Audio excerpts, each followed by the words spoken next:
Hello parents, in today's video we're going to be talking about how screen time affects our toddlers' emotions. I am Dr. Tanisha Burke, your positive parenting coach. Welcome to our channel where we discuss the latest research and best practices in parenting, child development, and supporting the family. Parenting toddlers is a hectic and emotionally and physically draining job. Sometimes we quickly need to cook, clean the house, take a phone call, or run an errand.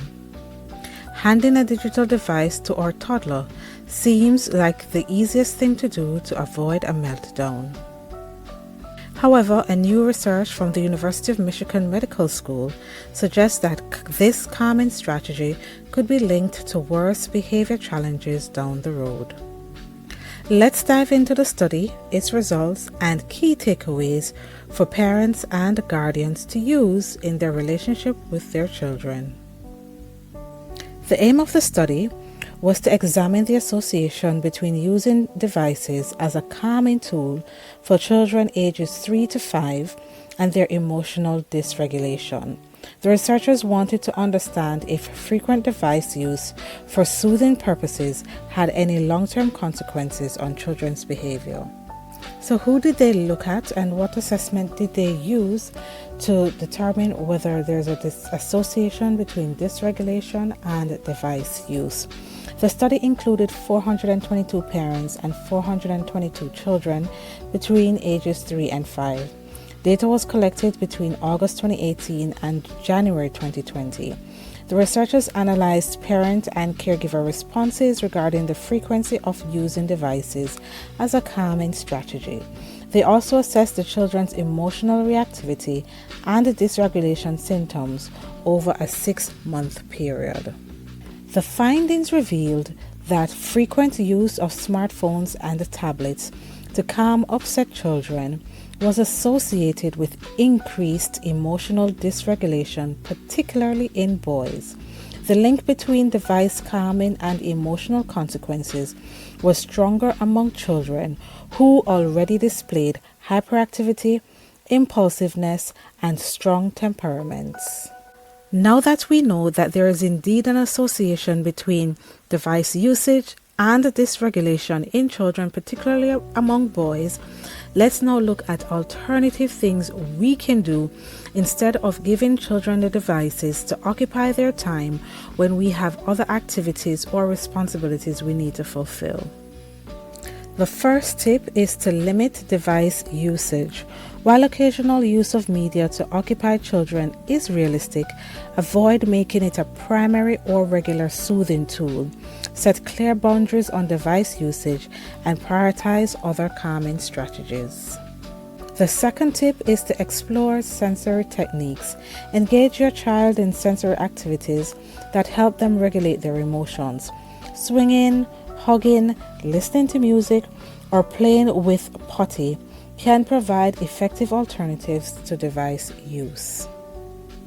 The third tip is to label emotions. Help your child develop emotional intelligence by naming their feelings.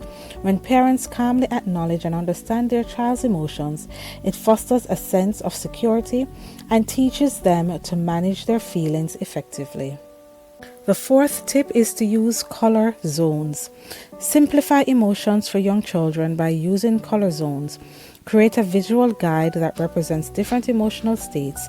This can help children better understand and communicate their feelings. For example, you might use the color red to represent being angry and frustrated. You might use green to represent that you're calm and relaxed. And you might use blue to represent that you're feeling bored. You decide with your child the colors that you will use to represent the different emotions. Tip number 5 is to teach replacement behaviors. Instead of focusing solely on stopping negative behaviors, teach your child safer and more constructive alternatives. For example, encourage them to express their feelings through art or find a physical outlet like hitting a pillow. Our final tip is to set tech boundaries. Prevent tech-related tantrums by establishing clear expectations for device use. Utilize timers, specify when and where devices can be used, and choose age-appropriate apps that can help define stopping points. Using devices as a regular soothing strategy for young children may have long-term consequences on their emotional well-being and self-regulation skills.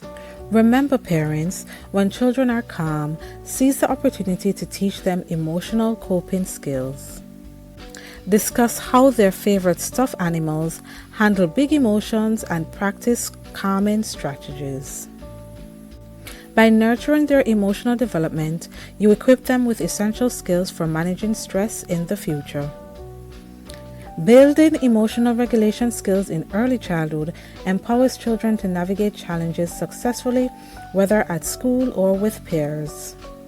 Let's prioritize alternatives to devices and guide our children towards healthy emotional development. Together, we can support their lifelong well-being.